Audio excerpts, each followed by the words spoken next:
Hi dears, welcome back to my channel. അപ്പോൾ ഇന്നത്തെ നമ്മുടെ റെസിപ്പി 2 കപ്പ് റവയും 3 ടേബിൾ സ്പൂൺ ഗോതമ്പ് പൊടിയും വെച്ച് ചെയ്തിട്ടുള്ള നല്ലൊരു അടിപൊളി ബ്രേക്ക്ഫാസ്റ്റ് റെസിപ്പിയാണ്. അപ്പോൾ വളരെ ഈസി ആയിട്ട് നമുക്ക് തയ്യാറാക്കി എടുക്കാനും പറ്റും, കഴിക്കാനും നല്ല ടേസ്റ്റ് ആണ് കേട്ടോ. റവ കൊണ്ട് തയ്യാറാക്കിയാൽ നമുക്ക് കഴിച്ചിട്ടുണ്ടെങ്കിൽ നമുക്ക് മനസ്സിലാവുകയില്ല. നല്ല അടിപൊളി നല്ല സോഫ്റ്റ് ആയിട്ടുള്ള ഒരു ബ്രേക്ക്ഫാസ്റ്റ് ആണിത്. അപ്പോൾ നമുക്കിത് എങ്ങനെയാണ് തയ്യാറാക്കുന്നതെന്ന് കണ്ടു നോക്കാം. അപ്പോൾ അതിന് മുമ്പായിട്ട് എൻ്റെ ഈ ഒരു ചാനൽ ആദ്യമായിട്ട് കാണുന്നവരുണ്ടെങ്കിൽ ഒന്ന് സബ്സ്ക്രൈബ് ചെയ്തിട്ട് സപ്പോർട്ട് ചെയ്യണം കേട്ടോ. ഈ വീഡിയോ കണ്ടുകൊണ്ടിരിക്കുമ്പോൾ നിങ്ങൾക്ക് ഇഷ്ടമാവുണ്ടെങ്കിൽ ആ ലൈക്ക് ബട്ടണും കൂടെ ഒന്ന് ക്ലിക്ക് ചെയ്യണേ. ഇനി നമുക്ക് റെസിപ്പി കണ്ടു നോക്കാം. അപ്പോൾ ഇവിടെ ഞാൻ ഈ ഒരു കപ്പിന് 2 കപ്പ് റവ എടുത്ത് വെച്ചിട്ടുണ്ട്. അതുപോലെ തന്നെ 3 ടേബിൾ സ്പൂൺ ഗോതമ്പ് പൊടിയും എടുത്ത് വെച്ചിട്ടുണ്ട് കേട്ടോ. അപ്പോൾ നിങ്ങൾക്ക് കപ്പിൽ തന്നെ എടുക്കണമെന്നില്ല, ഗ്ലാസ്സിൽ വേണമെങ്കിലും എടുക്കുക. അപ്പോൾ നമ്മൾ ഏതിലാണോ റവ അളന്നെടുക്കുന്നത് അതിൽ തന്നെ നമ്മൾ വെള്ളം അളന്നെടുക്കണം, അത് മാത്രം ശ്രദ്ധിച്ചാൽ മതി. ഇനി നമുക്ക് ഈ റവ മിക്സിയുടെ ജാറിലേക്ക് ചേർത്ത് കൊടുക്കണം. ഇപ്പോൾ ഇവിടെ ഞാൻ ഈ റവ മുഴുവനായിട്ടും മിക്സിയുടെ ജാറിലേക്ക് ചേർത്ത് കൊടുത്തിട്ടുണ്ട്.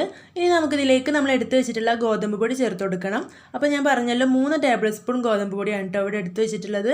ഇതിന് പകരം നിങ്ങൾക്ക് വേണമെങ്കിൽ മൈദയും ചേർത്ത് കൊടുക്കാം കേട്ടോ. മൈദ ചേർത്ത് കൊടുക്കുകയാണെങ്കിൽ ഒന്നുകൂടെ ടേസ്റ്റ് കൂടും. അപ്പോൾ ഗോതമ്പ് പൊടിയോ മൈദയോ ഏതെങ്കിലും ഒന്ന് നിങ്ങളുടെ ഇഷ്ടത്തിനനുസരിച്ച് ചേർത്ത് കൊടുക്കുക. ഇനി നമുക്കിതിലേക്ക് ചേർത്ത് കൊടുക്കേണ്ടത് പഞ്ചസാരയാണ്. അപ്പോൾ ഞാനിവിടെ ഒരു 2 ടീസ്പൂൺ അളവിൽ പഞ്ചസാര ചേർത്ത് കൊടുക്കുന്നുണ്ട്. ഇനി നമുക്കിതിലേക്ക് ആവശ്യമായിട്ടുള്ള ഉപ്പും കൂടെ ചേർത്ത് കൊടുക്കണം. ഇപ്പോൾ ഇവിടെ ഉപ്പും ചേർത്ത് കൊടുത്തിട്ടുണ്ട്. ഇവിടെ ചേർത്ത് കൊടുക്കുന്നത് ഈസ്റ്റ് ആണ്. 1 ടീസ്പൂൺ ഈസ്റ്റ് ചേർത്ത് കൊടുത്തിട്ടുണ്ട്. ഇനി നമുക്കിതിലേക്ക് ആവശ്യത്തിനുള്ള വെള്ളം ചേർത്ത് കൊടുക്കണം. അപ്പോൾ നമ്മളിവിടെ 2 കപ്പ് റവയിലേക്ക് 2 കപ്പ് വെള്ളം തന്നെ ചേർത്ത് കൊടുക്കുന്നുണ്ട്. അപ്പോൾ ആദ്യം ഇവിടെ 1 കപ്പ് വെള്ളം മുഴുവനായിട്ടും ചേർത്ത് കൊടുത്തിട്ടുണ്ട്. ഇനി നമുക്കൊരു സ്പൂൺ വെച്ചിട്ട് നന്നായിട്ടൊന്ന് ഇളക്കി കൊടുക്കാം. അപ്പോൾ ആ ഒരു സമയത്ത് വെള്ളം മുഴുവൻ അടിയിലേക്ക് പോയിട്ട് നമുക്കിനി ബാക്കിയുള്ള വെള്ളം കൂടി ഒഴിച്ചു കൊടുക്കാം. അപ്പോൾ ഞാനിവിടെ 2ാമത്തെ കപ്പ് വെള്ളവും ഒഴിച്ചു കൊടുക്കുന്നുണ്ട്. അപ്പോൾ ഇവിടെ 2 കപ്പ് വെള്ളവും മുഴുവനായിട്ട് ഒഴിച്ചു കൊടുത്തിട്ടുണ്ട്. അപ്പോൾ ചില മിക്സിയിലൊക്കെ ഇങ്ങനെ വെള്ളമൊക്കെ ഒഴിച്ചു കൊടുത്തിട്ടുണ്ടെങ്കിൽ അരച്ചെടുക്കുന്ന സമയത്ത് പുറത്തേക്ക് കൊലിക്കുമല്ലോ, അങ്ങനത്തെ കുഴപ്പമുണ്ടെങ്കിൽ നിങ്ങൾ ഫുള്ളായിട്ട് ഒഴിച്ചു കൊടുക്കേണ്ട കേട്ടോ. 1.5 കപ്പ് ഒഴിച്ചു കൊടുത്ത് അരച്ചെടുത്ത ശേഷം ബാക്കി 1/2 കപ്പ് കൂടെ ചേർത്ത് കൊടുത്താൽ മതി. ഇവിടെ ഞാനിപ്പോൾ 2 കപ്പ് മുഴുവനായിട്ട് തന്നെ ഒഴിച്ചു കൊടുത്തിട്ട് നല്ല പോലെ ഒന്ന് അരച്ചെടുക്കട്ടെ. ഇപ്പോൾ ഇവിടെ ഞാനിവിടെ നല്ലപോലെ അരച്ചെടുത്തിട്ട് ഒരു ബൗളിലേക്ക് ഇത് ഒഴിച്ചു കൊടുക്കുന്നുണ്ട്. അപ്പോൾ ഇത് കണ്ടോ, ഇതുപോലെയാണ് നമ്മുടെ ഈ ഒരു മാവ് വേണ്ടത്. നമ്മൾ ദോശയൊക്കെ ചുട്ടെടുക്കുന്ന ആ ഒരു മാവിൻ്റെ കട്ടിയിലാണ് കേട്ടോ ഈ ഒരു മാവും വേണ്ടത്. അപ്പോൾ വെള്ളം കൂടി പോവാതെ ശ്രദ്ധിക്കണം.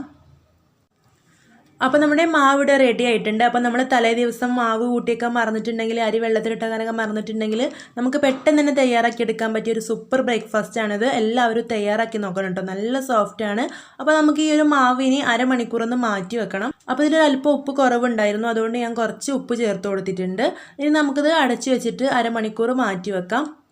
അപ്പോൾ നിങ്ങൾക്ക് സമയം കുറവാണെന്നുണ്ടെങ്കിൽ ഒരു 15 മിനിറ്റ് വെച്ചാൽ മതി കേട്ടോ. എന്നാലും നല്ല സൂപ്പറായിട്ട് തന്നെ കിട്ടും. സമയം ഉണ്ടെന്നുണ്ടെങ്കിൽ ഒരു അരമണിക്കൂർ വെക്കണം. അപ്പോൾ ഇവിടെ ഒരു അരമണിക്കൂർ കഴിഞ്ഞിട്ടുണ്ട്. അപ്പോൾ നിങ്ങൾക്ക് ഒരു മാവ് കാണുമ്പോൾ തന്നെ മനസ്സിലായിട്ടുണ്ടാവും നന്നായിട്ട് തന്നെ നിറഞ്ഞ് പൊന്തി വന്നിട്ടുണ്ട്. ഇനി നമുക്ക് അപ്പം ചുട്ടെടുക്കാം. അതിന് വേണ്ടിയിട്ട് ഞാൻ ഇവിടെ ഇരുമ്പിൻ്റെ ഒരു ദോശക്കല്ലാണ് എടുത്ത് വെച്ചിട്ടുള്ളത്. അതുകൊണ്ട് ഇതിൽ അല്പം ഓയിലും കൂടെ തേച്ച് കൊടുത്തിട്ടുണ്ട്. അപ്പോൾ നിങ്ങൾക്ക് നോൺ സ്റ്റിക്കിൻ്റെ പാനൊക്കെ ഉപയോഗിച്ചിട്ട് തയ്യാറാക്കിയെടുക്കാം കേട്ടോ. അങ്ങനെയാണെങ്കിൽ നിങ്ങൾക്ക് ഓയിലൊന്നും തേച്ച് കൊടുക്കേണ്ട ആവശ്യമില്ല. ഇനി നന്നായിട്ട് ചട്ടി ചൂടായ ശേഷം ഇതിലേക്ക് ഒരു തവി മാവ് ഒഴിച്ചു കൊടുക്കുന്നുണ്ട്. എന്നിട്ട് ലോ ടു മീഡിയം ഫ്ലെയിമിൽ വെച്ചിട്ട് നമുക്കിത് വേവിച്ചെടുക്കാം. അപ്പോൾ ഇതിൽ നിറയെ ഹോൾസൊക്കെ വരുന്നുണ്ട്. ഇനി നമുക്ക് ഹോൾസൊക്കെ വന്ന ശേഷം നമുക്കിതൊന്ന് അടച്ച് വെക്കണം. അപ്പോൾ ഇതുപോലെ മൂടി വെച്ചിട്ട് നമുക്കൊരു 1-1.5 മിനിറ്റ് കൊണ്ട് തന്നെ ഇത് നന്നായിട്ട് തന്നെ വെന്ത് കിട്ടും. ഇപ്പോൾ ഇവിടെ ഒന്ന് റെഡി ആയിട്ടുണ്ട്. ഇനി നമുക്കിത് ചട്ടിയിൽ നിന്ന് എടുത്ത് മാറ്റാം. നല്ല സോഫ്റ്റ് ആയിട്ടുള്ളൊരു അപ്പമാണ്. ഇത് എല്ലാവരും തയ്യാറാക്കി നോക്കണം കേട്ടോ. നിങ്ങൾക്ക് എന്തായാലും ഇഷ്ടപ്പെടും. നമ്മൾ ഈസ്റ്റ് ചേർത്ത് കൊടുക്കുന്നതുകൊണ്ട് തന്നെ നല്ല സൂപ്പർ സോഫ്റ്റിൽ ഇത് കിട്ടും. അപ്പോൾ എന്നൊന്നും നമുക്ക് തയ്യാറാക്കി എടുക്കാൻ പറ്റില്ല, കാരണം ഈസ്റ്റൊക്കെ ചേർത്തിട്ടല്ലേ തയ്യാറാക്കി എടുക്കുന്നത്. അപ്പോൾ നമുക്ക് എപ്പോഴെങ്കിലൊക്കെ മടിയുള്ള ദിവസങ്ങളിലോ അല്ലെങ്കിൽ നമ്മൾ മാവ് കൂട്ടിയേക്കാനോ അരി വെള്ളത്തിലിടാനൊക്കെ മറന്നിട്ടുള്ള ദിവസങ്ങളിലൊക്കെ നമുക്കിത് ട്രൈ ചെയ്യാൻ പറ്റും. നല്ല സൂപ്പർ ടേസ്റ്റാണ്. നമുക്ക് സാധാരണ അപ്പത്തിലേക്കും പാലപ്പത്തിലേക്കൊക്കെ കൂട്ടി കഴിക്കുന്ന പോലത്തെ എല്ലാ തരം കറികളും കൂട്ടിയിട്ട് ഇത് കഴിക്കാവുന്നതാണ്. മാത്രമല്ല നമ്മൾ ഇതിലേക്ക് പഞ്ചസാരയൊക്കെ ചേർത്ത് കൊടുക്കുന്നുണ്ടെങ്കിൽ നമുക്കിത് വെറുതെ കഴിക്കാനും നല്ല ടേസ്റ്റാണ്. അപ്പോൾ ഇവിടെ ഞാൻ മുഴുവനായിട്ടും ചുട്ടെടുത്തിട്ടുണ്ട്. നമുക്ക് ഈ ഒരു മാവ് വെച്ചിട്ട് ഒരു 10-15 അപ്പം ചുട്ടെടുക്കാൻ പറ്റിയിട്ടുണ്ട് കേട്ടോ. അപ്പോൾ ഇത് കാണുമ്പോൾ തന്നെ നിങ്ങൾക്ക് മനസ്സിലാവും നല്ല സോഫ്റ്റാണ്. അപ്പോൾ എല്ലാവരും തയ്യാറാക്കി നോക്കിയിട്ട് അഭിപ്രായം കമൻ്റായിട്ട് അറിയിക്കണം. ഈ വീഡിയോ നിങ്ങൾക്ക് ഇഷ്ടമായിട്ടുണ്ടെങ്കിൽ മറക്കാതെ ലൈക്ക് ചെയ്യണം. ചാനൽ സബ്സ്ക്രൈബ് ചെയ്യാതെ കാണുന്നവരുണ്ടെങ്കിൽ ഒന്ന് സബ്സ്ക്രൈബ് ചെയ്തിട്ട് സപ്പോർട്ട് ചെയ്യണം കേട്ടോ. ഇനിയും ഇതുപോലുള്ള നല്ല നല്ല വീഡിയോസായിട്ട് നമുക്ക് വീണ്ടും കാണാം. താങ്ക്